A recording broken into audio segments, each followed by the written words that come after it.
Hello, welcome to this Carnegie event, co-hosted with the Center for Information Technology Policy at Princeton University. My name is Timur, and I'm the co-director of the Cyber Policy Initiative at the Carnegie Endowment for International Peace. We have an exciting discussion ahead of us with a fantastic lineup of speakers. Before I briefly introduce them, I would like to invite all of you who are joining us today to share your questions via the YouTube chat throughout the event. Our team will make sure to share them with our speakers, and we will then bring those questions in during the Q&A session during the second half of the event. Now, I'm delighted to introduce you to our encryption working group, with about half of its members with us here today. To start, I'd like to introduce Denis McDonough, who was the White House Chief of Staff throughout President Obama's second term and is currently a visiting senior fellow at Carnegie. Denis is the chair of the Encryption Working Group and will kick us off momentarily with his remarks. You can also see Susan Landau on the screen, who is obviously a prominent voice in the encryption debate and professor in cybersecurity and policy at Tufts University's Fletcher School and School of Engineering. Susan recently co-authored an article on encryption policy with Jim Bicker, former general counsel of the FBI, and now with the R Street Institute in Washington, D.C.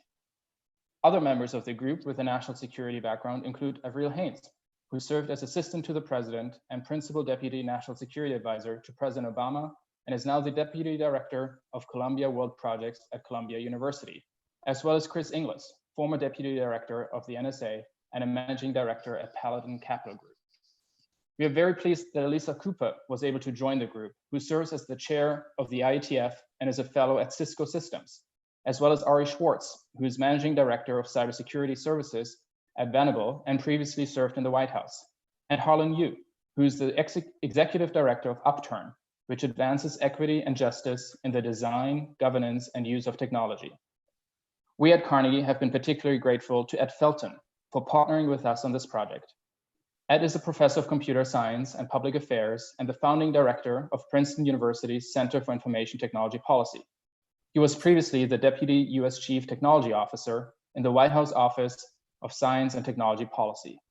And last, but certainly not least, I'm pleased to introduce Alex McGillivray, who is a board member of Data and Society and previously served as Deputy US Chief Technology Officer and as Twitter's General Counsel. AMAC will moderate today's discussion. Let me now turn it over to Denis to get us started and to explain why we created this working group in the first place. Denis. Great. Good morning, Tim. Thank you very much.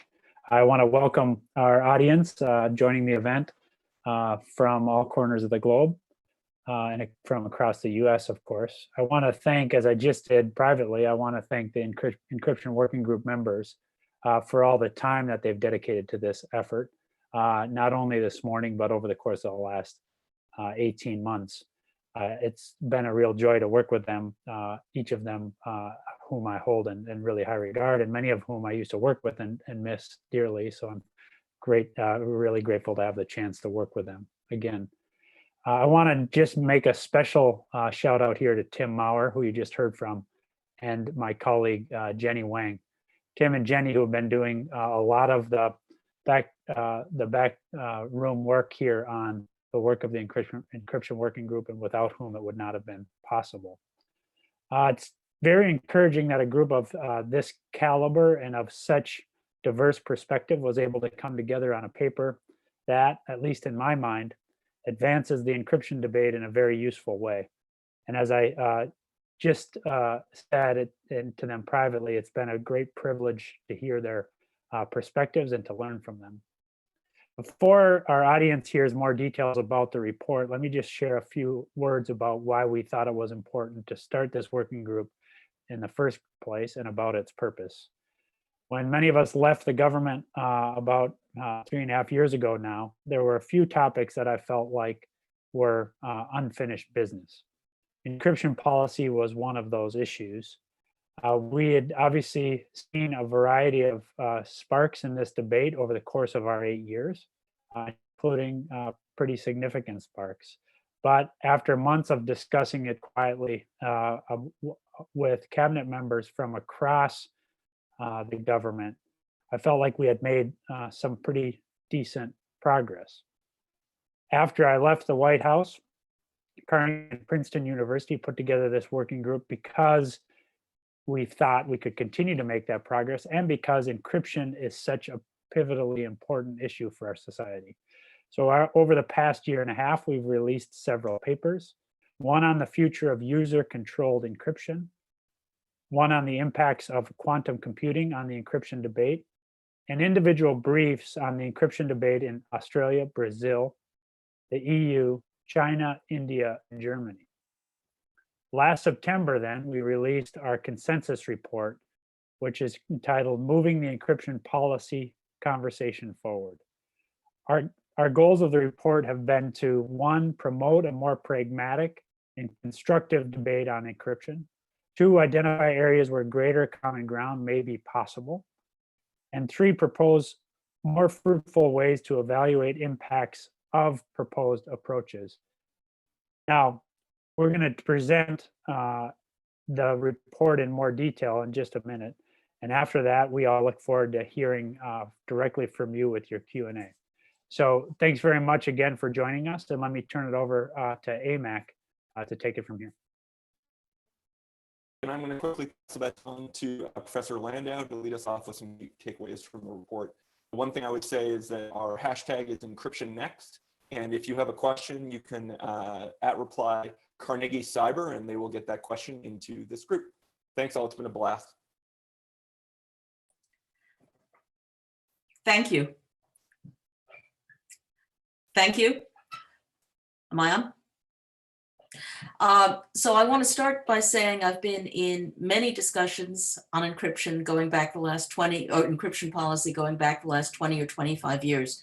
This was the first time I was in a group where people listened to and heard each other. And instead of holding forth to the position they walked into, there was negotiation and moving back and forth. And it was an extremely fruitful group as a result. And I'm extremely grateful. We came in, and one of the things we decided from the start was that we were going to avoid absolutist positions. So there are two absolutist positions on opposite ends of the spectrum. One of them is, can't possibly do an exceptional access solution, that is the solution that enables strong encryption but still has access for law enforcement. Can't do it, no point discussing it, no point in doing research in it. We threw that one out. We didn't say there is an exceptional access solution, but we said we're going to throw out the absolutist position that it's impossible to imagine anyone such. The other absolutist position we threw out was the one that said, if you can't have access to encryption, then there's no point, then law enforcement can't do its job. And we said, well, that's not true. It may be more difficult for law enforcement to do its job, but it's not the case that law enforcement can't do its job. So we threw out those two absolutist positions and said instead, look, this is a shared concern from people who want access to encryption and people who think end-to-end encryption is critical. It's a shared concern to have public safety, to have national security, to have privacy, to have cybersecurity, to protect people from oppressive and hostile state actors. So encryption plays an important role in all of those, and the use of encryption is crucial in many of those, and we have to figure out a solution that works for all the sides. And as Dennis said, we looked to have a pragmatic and constructive debate on, we looked and we said, look, there's increasing use of encryption through the world. Where is the common ground that we can meet on? How do we evaluate the social impact of the two issues? The issue of what happens if encryption is around and it's hard for law enforcement to do its investigations, and what happens if encryption is hampered through the problems of blockades on end-to-end encryption. We, as Ed will go into in more detail in a few minutes, we asked the question of what's the most effective route to look at? What are the problems that can be solved? And we pivoted fairly quickly to the issue of mobile phones. There's both end-to-end encryption, encrypting communications end-to-end, so that only the two users at both ends of the communication understand the communication. And there is the issue of locked devices. Sometimes one has come to the fore, sometimes the other has come to the fore. For various reasons that Ed will go into in more detail, we felt that a discussion on mobile communications, that is there a way to access mobile communications that doesn't create too much insecurity, but still enables law enforcement to do its job? Is there a solution that way?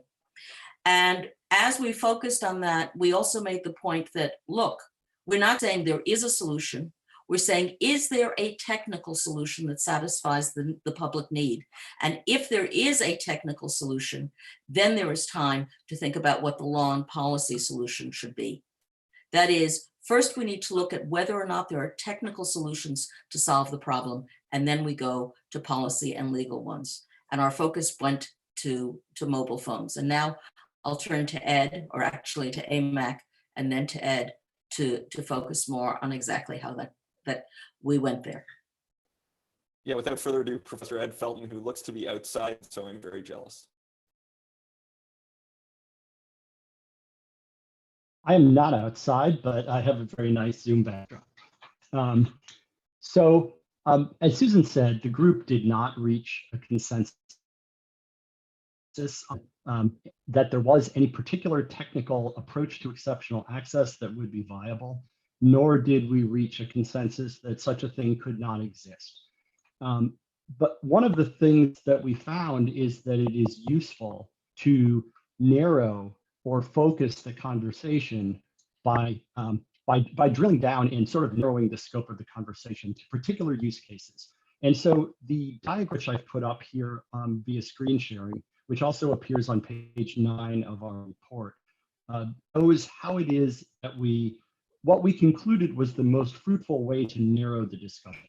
So we don't know whether or not there are fish in this pond, but if you are going to drop in a line, this is where it's most fruitful to drop it. And so I wanted to walk through the ways in which we narrowed the conversation, or the ways in which we focused on areas that we think are most fruitful for conversation from the top down. So first, we focused on domestic law enforcement access as opposed to issues of access for foreign intelligence purposes. And this was both because the policy discussion has focused more on the domestic law enforcement use cases, and second, because it's easier to discuss those use cases in an open and public way. So then from there, having decided to focus on the domestic law enforcement use cases, we then looked at the distinction between data at rest, encryption of data at rest, versus data in motion. Data at rest is data that's stored on a device. Data in motion is some kind of messaging or data moving across a network or in transit from point A to point B. We decided to focus on the data at rest use case, partly because that is the case that has been most discussed, but also because for a number of technical reasons, the data at rest problem is technically simpler and easier to talk about. The encryption methods that are used for data at rest are more straightforward, and there are considerations that come up for data in motion that complicate the situation. For example, data in motion systems frequently change their encryption keys in ways that data at rest systems don't.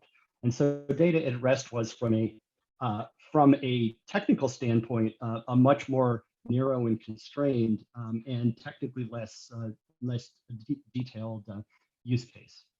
So now that we focused on data at rest, the question is at rest on what kinds of devices?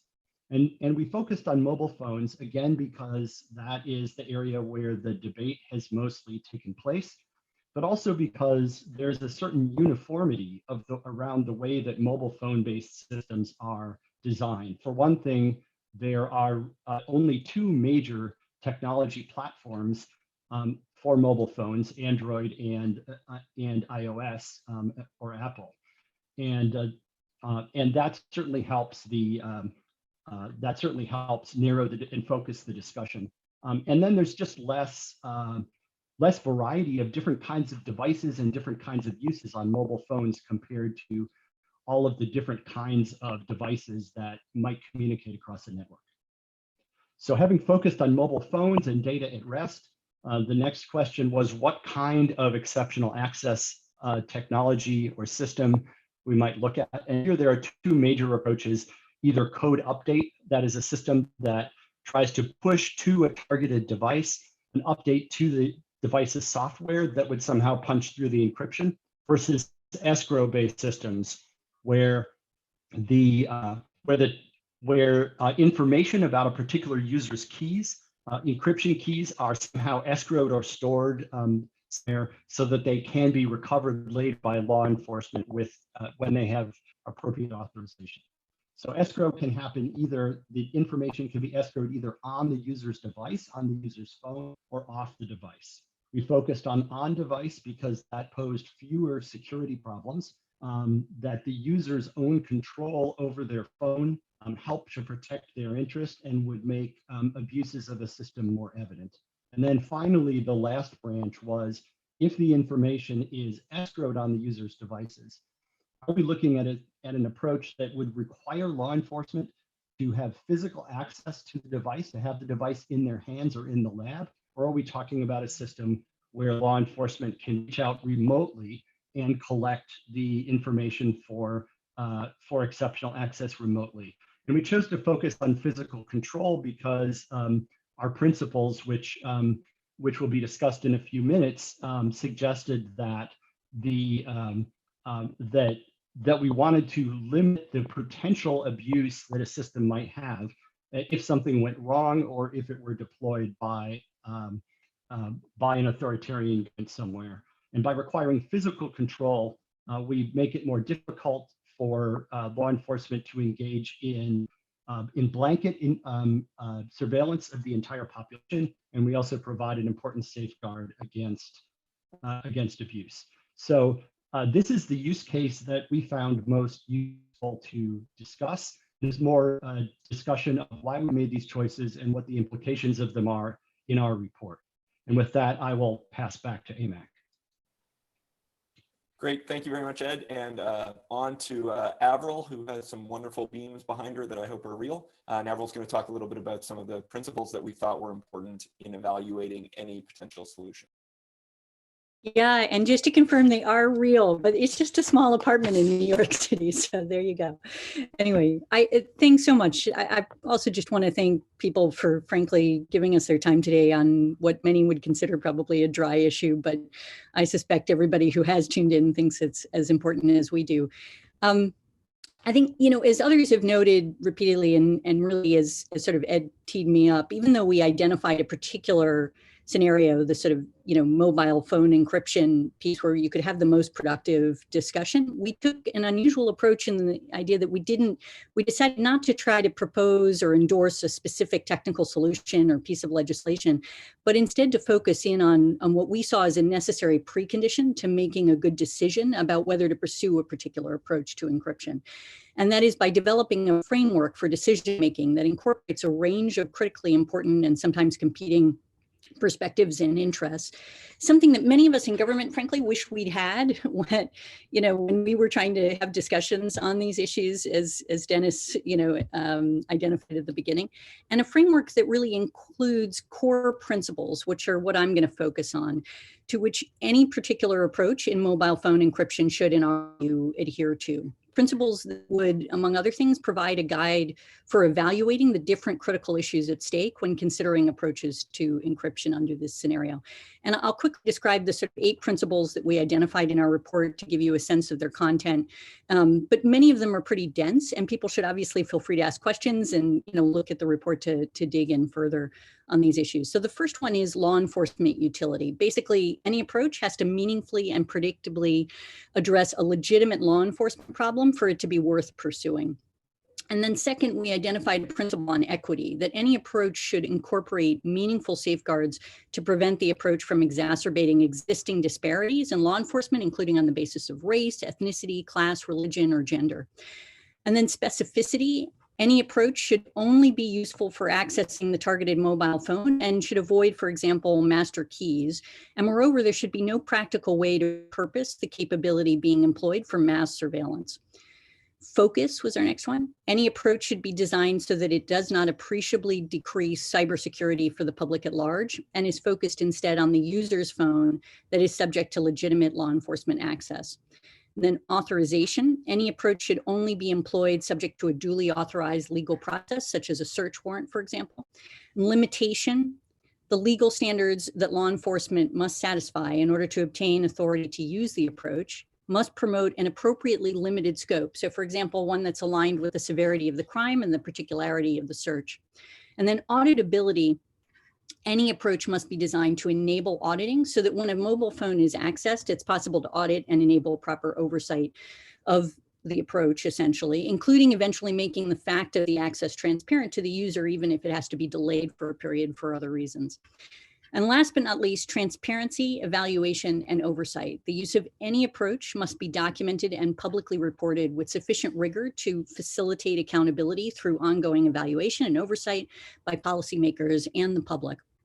And what you will have noticed is that embedded in these principles is a concern that the approach serve a clear, compelling purpose, right? It's sort of narrowly tailored to that purpose and is subject to transparency and auditing, and that the potential negative impact of the approach is evaluated vis-a-vis critical interests that go beyond, sort of public safety in areas such as privacy, cybersecurity, civil liberties, and equity, in order to determine whether such issues can really, frankly, be effectively mitigated. And of course, there are undoubtedly differences of view regarding the weight that should be given to each of these principles and the balancing act that many of them promote internally, in a sense. But ultimately, the fact that we agreed on these principles, I think, is really quite meaningful, as they do make clear that compromise is possible, as Susan indicated in some areas, but also indicate what should be out of bounds, in a sense. And challenging policy decisions don't generally, garner a consensus, but better decisions are made on such issues, in my experience, when the pros and cons are effectively evaluated and understood across a range of perspectives and interests. And these principles help to do that on an issue that crosses so many sectors of our society, implicates so many different interests and values, that it's been hard, I think, through our standard decision-making processes in government to have a truly productive and balanced discussion. And it's why I think it was so important, frankly, for Carnegie and Princeton group together and to work on it. And I've really been honored to be a part of it. I can't tell you how collegiate, as Susan indicated, and edifying I found the experience to be. And and Dennis's leadership on that space. And I just hope that the report helps to promote effective decision-making on these issues as we move forward. Thanks very much. Henrik, back to you. Thanks, Avril. Jim, I'm turning to you. Easily the best tie in the group, as usual, but also to give us a little bit of a read on the law enforcement perspective in terms of the report. Sure, thanks, Amek. I think I've got the only tie in the group, but anyway. Yeah, so I think, honestly, the reaction from law enforcement has been mixed. In some quarters, it's been highly positive. And I think that's true with respect to especially with respect to state and local officials, both in their public statements that they've made about it, as well as discussing it privately. Because the pain point for them with respect to what we're focusing on, device encryption, data at rest, and so on, as Ed went through the chart a little while ago. I mean, that's really where they experience, I think, the biggest difficulty when they have an arrest or when they're trying to find a victim and they encounter a phone that they think has evidence on it, and they legitimately, with a warrant, have the lawful access to it, but can't get in because of the various systems that exist on devices that include encryption. So I think that reaction has been positive, because the idea or the difficulty that they encounter with respect to data in motion is frankly a much less than that. So I think with respect to, there are 18,000 law enforcement entities in the United States, and I think that the reaction has been positive, especially at the state and local level. At the federal level, especially with the Department of Justice, I would say that, again, it's been a bit mixed. I mean, privately, folks have told me that they think it's a positive step to try to focus on something that actually can be worked on. Again, we don't know that we would be successful in producing a solution that would resolve simultaneously all the equities that are out there. But I think privately, folks are supportive of it, but still at the federal level, especially, I think with the Justice Department, the FBI, DEA, they deal a lot more with communications in motion, with the types of adversaries that they're dealing with, and legitimately they have an interest in trying to deal with those kinds of communications. Having said all that, I mean, the Department of Justice has made a significant push to try to raise the issue of encryption across the board in a number of forums. The Attorney General in particular has spoken out quite strongly about it, and so they seem not to be focused on trying to follow the lead, I guess you would say, that we suggested in terms of focusing on device encryption. They're still going after the entire ecosystem of encryption across stored data and data in motion. And I know we'll get in the questions to a discussion of the EarnID Act, so I'll hold my fire on that for a few minutes. But anyway, so I think that's my summary of, I think, how law enforcement has responded to the report. Thank you. Alyssa, there was a question online on the YouTube channel that is from Marisol and is as follows. I heard somewhere the idea that we need to design for dystopias in order that we bring adequate safeguards for any scenario in these designs. Do you agree with that? So it's a really interesting question, because I think when we think about engineering for security, in a way, that's what we already do. We talked in this group quite at length about threat modeling, which is a practice of security and privacy engineers, where you try to think through every single vector that could be used to attack a particular system and think about your design in that light to figure out whether you are mitigating all attacks sufficiently and where your leftover points of risk are. So in a way, the security engineer's mindset is a dystopic one, where we're already accustomed to thinking about the worst case scenarios and, what could happen if you have a, insider threat from an adversarial nation, and, the kinds of scenarios that everyday people might seem like they're overblown or far-fetched, but you really need to think about when you're making design decisions about systems and platforms that are going to be in the hands of millions or potentially billions of users. So that was, I think, part of our thinking in trying to craft the report's recommendations narrowly, and in expressing some hesitancy about which parts of the problem were really the best ones to look to next. It definitely influenced our decision making, and I do think that's an appropriate way to think about these kinds of security challenges. Thank you. And Harlan, now that the report's been out for a little while, can you talk a little bit to maybe any surprising reactions to the report or things that you thought didn't get the attention that they might? Yeah, thanks, Alex. So one aspect of the report that I believe is important to emphasize, and that often doesn't garner enough attention in the encryption debate, is how any proposal would affect local communities and local policing. The national and international conversation on encryption, including in forums like these, often do have a heavy focus on high-profile incidents involving issues of national security, such as San Bernardino in 2015. And these are important, but they also represent a small fraction of law enforcement activity when it comes to seeking digital evidence on mobile phones, right? As Jim mentioned, here in the United States, we have over 18,000 state and local law enforcement agencies with policies and practices largely set at the local level and not by the federal government. And so it's important to consider what would happen once thousands of local law enforcement agencies gain access to such a capability. And that's the focus of use case number 7 on page 16 on local policing impacts. And in particular, one key question we raise in this use case is, how likely is it that the use of the capability by law enforcement will exacerbate racial inequities in policing? In this debate, we need to remember that there's a long and documented history of racial discrimination in policing in the United States, from Jim Crow to the war on drugs to the NYPD spying on mosques after 9/11 and racially biased stop and frisk practices. And in many cities, these problems are still frequent, widespread, and ongoing. And why does that matter, right? This matters because we know that any capability that gets adopted would be used not only for extraordinary access or so-called extraordinary access, for incidents related to national security, but also far more frequently for everyday, routine, and quite ordinary enforcement activities. And we've seen many past instances where technology developed for counterterrorism purposes becomes a tool relied upon by local police. And so how do we know that's true in this case? We know, through research that my organization Upturn is currently doing, that thousands of local law enforcement agencies today already have access to forensics tools for mobile phones, like Celebrite and Graykey, which are designed to extract as much data as possible from a phone, and often do so by bypassing a phone's security features.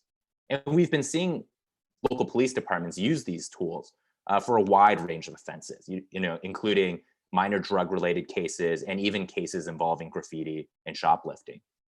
And so it's these use cases and potential effects combined with the history of policing in our country that animate the second principle that Avril mentioned on page 13 on equity, which requires that any proposal offer meaningful safeguards to ensure that it will not exacerbate existing disparities in law enforcement, including on the basis of race, ethnicity, class, religion, or gender. And so I'll just end with this. This group was brought together to pursue a more constructive dialogue on encryption and law enforcement access.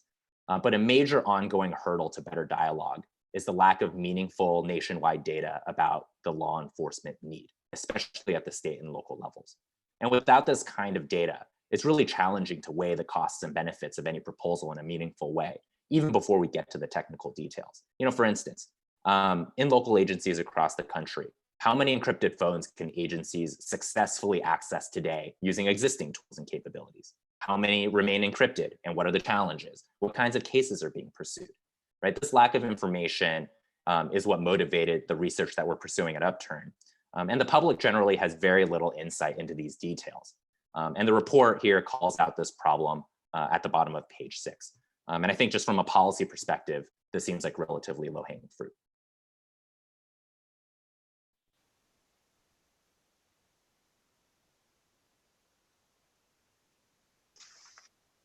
Another obviously big one's getting even bigger is how much of our communications are now going through corporations. So I wanted to Ari Schwartz to talk a little bit about how corporations are seeing the report, and also there's discussion going forward. Yeah, so thanks, Alex. I think that companies have been looking for a long time to try and come to some kind of middle ground on some of these issues.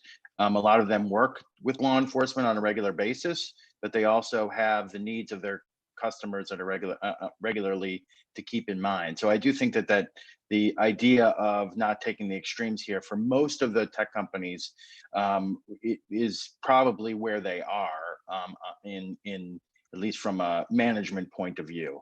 Obviously, their engineers may feel differently, but from a corporate point of view, generally want to find ways to get along and come up with solutions. And I think that this offers a path to do that. So we are hearing positive things from a lot of companies that in this space trying to find ways about going to do this. The fact that there are not technical solutions out there today, I think is something that we've stated here that companies continue to say as well, that they want to look for them, they want to work with law enforcement, they don't want to be held up in front of and come up with solutions things that actually work from a technical point of view, and have a path to do that. So I think that this report has offered them that. So in general, we've heard some very positive things from the companies on this in that regard. There are some that continue to be more on the edge of pushing in the extreme comments publicly, but then privately we hear a little bit more conciliatory discussion with us. So I think that continues to be the case. We look forward to working more with companies to try and help to find solutions that can work for both the companies and can work for law enforcement. That's really where we are still today. Sorry.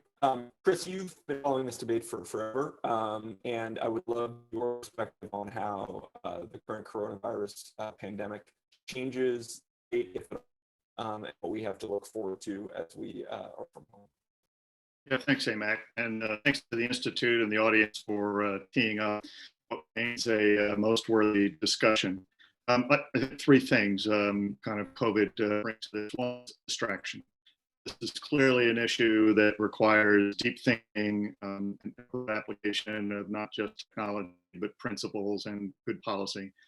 And so for this particular issue, I think that it's easy to break eye contact with it as we medically, chaotically address all of the issues that have come up in COVID. But having said that, I think that what we've experienced in the last 2-3 months vis-a-vis COVID is a dramatic move out in pre-planning to a fundamentally different structure.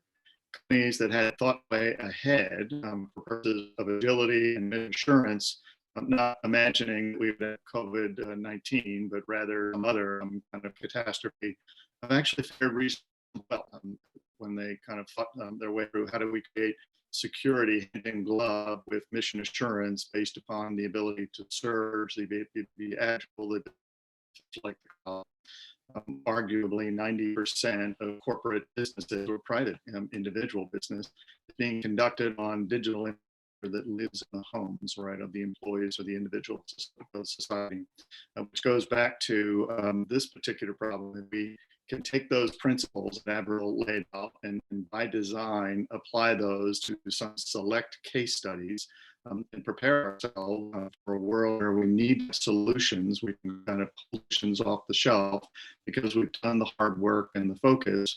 Then I think that we'll be in a better place when we have a crisis without bringing the pendulum wide and choosing collective security at the risk of private security.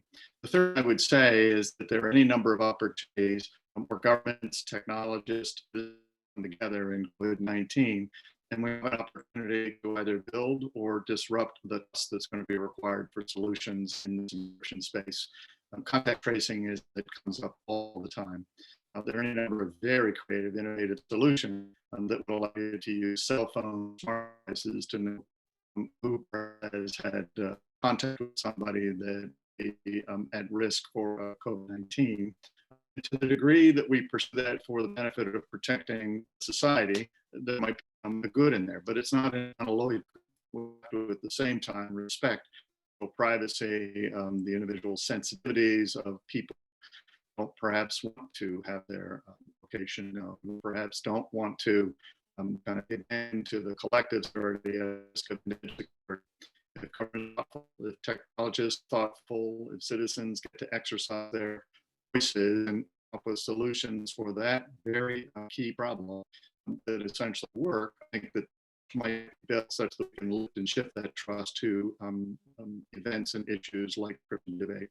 My sense is that the second issue drives us to think our way through security in much the same way that Alyssa pointed out. My sense is what I've seen so far is some degree of thoughtfulness as governments and individuals and technologists try to address COVID-19. We don't have our hair on fire. We've not rushed to perhaps things that we will regret later. So it's advancing the cause.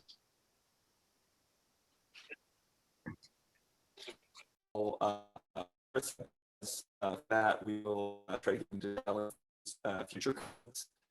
Now I want to turn it to Bicker. We had a number of questions on the EARN Act. Jim, maybe if you could describe what it is and then talk a little bit about how it might fit into this group's analysis. Sure. So I'll just start out at a high level, and hopefully everybody can hear me. I think we've had a little bit of trouble with some audio on some of the speakers. So, okay. So without getting into the details of it, the basic idea is: look, the EARN Act is legitimately intended to deal with a problem that everybody wants to try to figure out how to address, which is the abuse of children online. In particular, the widespread distribution of child sexual abuse material, which is abhorrent, and everybody will try to deal with it. The way that the EARN Act, again, at a very high level, tries to deal with it is to link a couple pieces of law together and create a new commission of a number of different types of folks, both within the government and outside the government, that would be chaired by the Attorney General. And this commission would basically come up with, over a period of time, a set of best practices that a range of internet companies that provide services to consumers would not have to use, but would if they use them, they would be able to retain the protections that they currently experience with respect to Section 230 of the Communications Decency Act. And so, and if they didn't, then there would be consequences. Let me just say that. And so the idea is, or the concern is, again, that the act is intended to deal with a problem that everyone wants to get at, but the concern is that this commission could come up with a set of best practices that would include doing away with, at the extreme, end-to-end encryption with respect to messaging services and also encryption on devices. And so many folks have many concerns about it. I'm sure others on this conversation will jump in, but one of the concerns is that it could have an impact on encryption. There's a Fourth Amendment issue there. There's a change with respect to the level of knowledge that the companies have to have with respect to getting security protection and a range of other issues. I think that the bipartisan group of senators that are proposing the act have heard these criticisms. I think they're open to trying to have a dialogue with folks to try to figure out how to move forward, again, in an effort to try to address this problem. The same is true with respect to the companies. They want to address this problem in an effective way, and I think we just need to figure out how to bring everybody together to try to do that. So I'll stop there. Would anyone else like to weigh in on Ernest?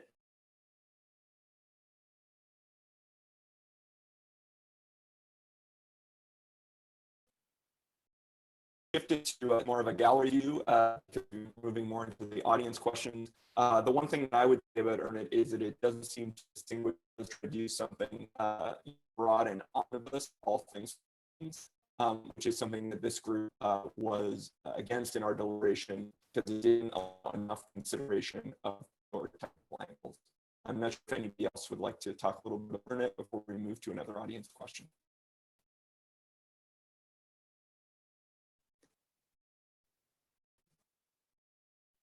All right, I'll turn to Ed Felten. The question from the audience from Scott Malcolmson, who nicely complimented us, and then asked, can you reconstruct a bit your discussion around cloud storage before it was excluded from the options tree grant? Basically, how does cloud storage fit to our framework? Sure. So as I described earlier, cloud storage is one of the branches we did not take in drilling down into what we thought was the most fruitful use. But let me talk some about why that was. In cloud storage nowadays is encrypted, but the cloud provider typically holds the encryption keys. And that means that law enforcement, if that's the case, will be able to get that data by going to the cloud provider with an appropriate legal order. So that's one. Number two is that for product reasons, most end user data that's stored in a cloud provider will probably remain under the accessible by the provider. We talk about this some in our paper on likely future adoption of user-controlled encryption, but basically the reason is that most of that data that the user wants to get back if they forget their key, whatever they have. And if the data can be recovered on request by the user, any key or password that the user has, then it can similarly be recovered by the provider from law enforcement with an order. And so we believe that, or at least I believe, and our team who wrote that paper believe that most end user data stored in the cloud will remain accessible by the cloud provider in the future.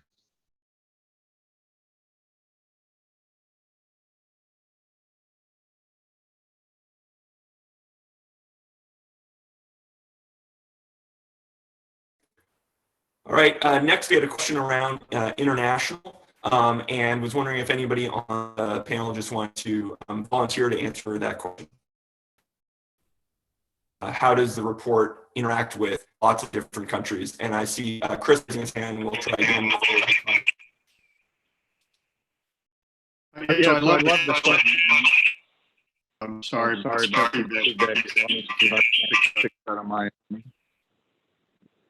Okay, is that better? Thumbs up if you can hear me all right. Good. I love the question because as Avril was going through the 8 principles, I just kind of had this thought in the back of my mind that they're not US specific principles. While they are consistent with US values, the US system of law, they are transportable. You can lift and shift those into like-minded nations who essentially give some deference to the reconciliation of individual security with collective security. To that end, we I think, tried to address, without making it an explicit objective, that this could be an international report as opposed to one that is specific to the nation within which most of us at this moment live. Having said that, there are any number of approaches being taken by other nations, which on the continuum between those two extremes that were laid out earlier by Susan, kind of have erred in favor of one or the other of those. But I think in the main, the principles pertain on an international basis and therefore can be a useful metric to gauge the success of any one of those solutions. Hey, Mac. Thanks, Chris. Someone else was. This is Dennis. Hey, Mac. I just wanted to take a minute to just reattack the fact that in a run-up to the publication of the paper that we just talked through, also did these individual kind of country briefs on the debates through. You know, I'm going to I'll hold and I'll come back. Let me try to get in line by audio.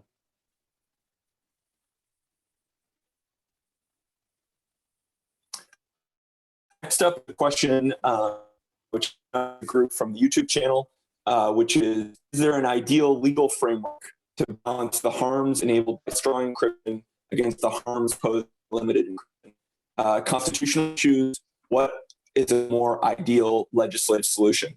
I don't know if anybody would like to take a first crack at that. Otherwise, I would call on someone. Great. Susan.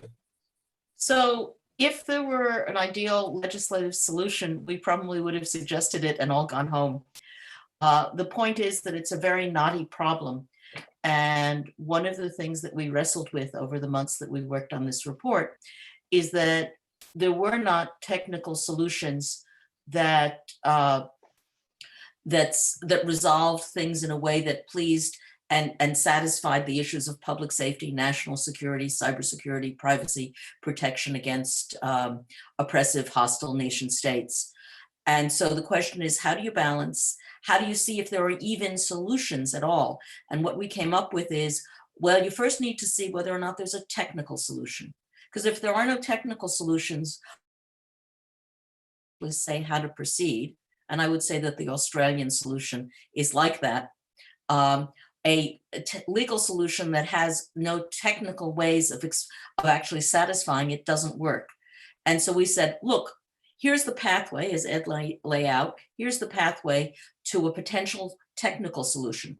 Try it, see if there's a technical solution. If there is, then think about the legal and policy solution. If there isn't, well, we picked the easiest problem to look at from a technical point of view. So start there. And so my answer to the question is no, there isn't a good legal solution, or at least the 15, 18 of us weren't able to find it.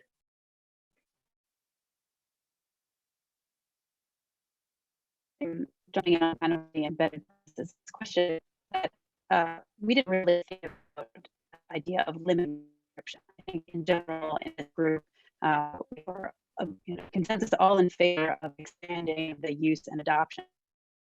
And this is really about how to provide a very narrow and fair possibility for law enforcement to have access in specific cases. And I think that's actually really important in terms of how the debate is framed going forward, is that in general, the consensus is not around trying to limit the ways in which people use or and it's balancing trade-offs, assuming that encryption will continue to be more broadly deployed in the future. Anyone else want to speak on that one before we move to another?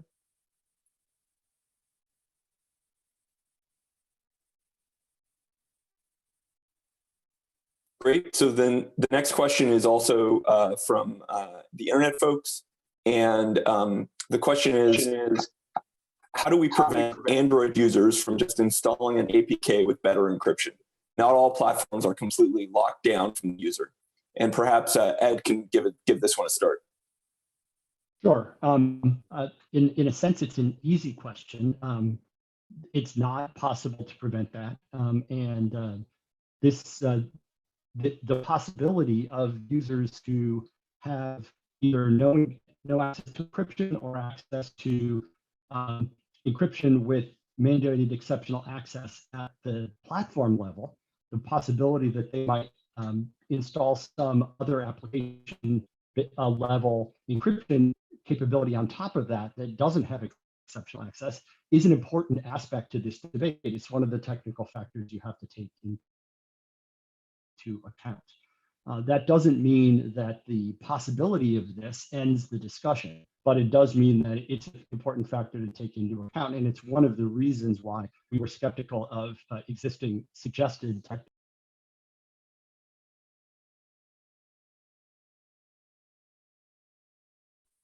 Great. That was another sort of not letting the perfect be the enemy of the good types of things. Another question that we get often from people is sort of, how do I get involved in this debate? How do I step up and contribute, particularly if I don't live in Washington, D.C.? And I thought maybe Harlan could kick this off, and then other folks who wanted to weigh in. Sure. I think there are just so many different perspectives that need to be included in this debate, right? Beyond the group of folks in this working group, beyond the group of folks who are even on this call. Especially when we talk about perspectives of policing from the local community level. So I feel like, if you are concerned about this issue and want to get involved, write about it publicly, weigh in on your thoughts and experiences of, having, for example, law enforcement searches of your phone or people's phones, write to your local congressperson, and participate in the public debate, bringing your particular perspective into this conversation.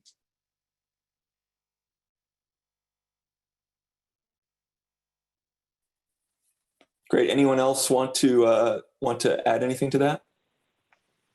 Yeah, I agree with Harlan that raising it with your local congressman is a good idea. Most of the congressmen hear about it from the Department of Justice and very few other people. And if they get other viewpoints in, I think that would be helpful for Congress's debate on the ongoing debate on this issue.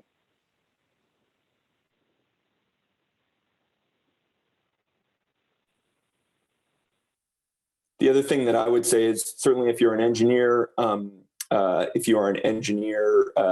is working on this problem, there is lots and lots of good stuff out there, and please engage as much as you can. Similarly, on the law enforcement end, we have a ton of work to do, irrespective of how this particular problem shapes out, in terms of making sure that law enforcement can do their job in the 21st century and do it well within the constitutional bounds that we have set out. So there is lots of work to do, irrespective of whether this particular issue actually gets to any type of conclusion that any side is happy with.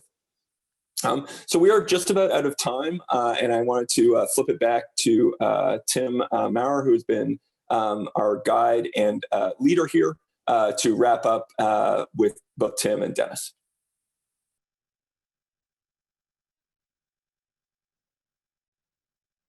Great. Thank you, AMAC, and thanks so much for everybody for your patience as we were trying to resolve some of the technical issues in the background.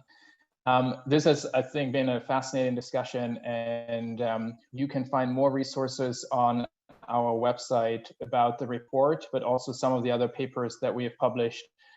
2 papers that Princeton University created at the very beginning, actually looking ahead at some of the trends, both with respect to the potential impact of quantum computing on encryption policy, as well as the trend toward more user-controlled encryption. So 2 very interesting papers about where we are heading. And you will also find some additional papers looking at the debate on encryption policies in some key countries around the world. So we have a paper that looks specifically at the debate in Australia, Brazil, in India, China, Germany, at the EU level. So you can find more resources if you just Google Carnegie Endowment Encryption Working Group. And with that, if I could bring Dennis back in for a final word, and thank you all for joining us today from my end. Great, Tim, thanks. AMAC, thanks. Avril, I see in the chat that you may have just a thought on this question of how the pandemic, we've batted this around a little bit, but how the impact the pandemic may have on this debate. So let's go to you for a minute, and then I'll come in with a final thought. Sure. No, I just thought it was an interesting question. And I think this is not my thought, but somebody else's really that I've been mulling over is that I think how we think about privacy may change over time as a consequence of the pandemic. And that can have obviously an impact on this kind of debate with contact tracing and everything else going along. And I think that's sort of an area of potential interest, but also obviously, some of the decisions we're making in the technology sphere vis-a-vis China and other places are going to have an impact, I think, on these issues as well. I didn't mean to get us off on a digression, but it was a really interesting conversation. Thanks so much. Yeah, well, listen, thanks, Avril, for that. And thanks again to Tim and to Jenny for everything that they've done to make this possible. Thanks to my colleagues for this great work. What I wanted to highlight earlier is just in response to the international question.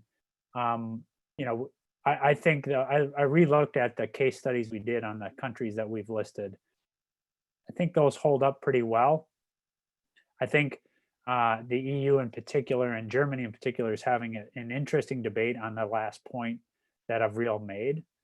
So I think it's really interesting to consider the earlier pieces, and the questioner may want to take a hard look at the case studies or the country briefings that we did, informed then by the debate over the course of the last 6 or 8 weeks in many of these countries. I think it is also worth pointing out that a big challenge of the debate continues to be where the country stands, and now I'm talking about the United States, on the questions of trust in institutions. And this is something obviously that I take considerable interest in as someone who has spent much of his professional life working for public institutions.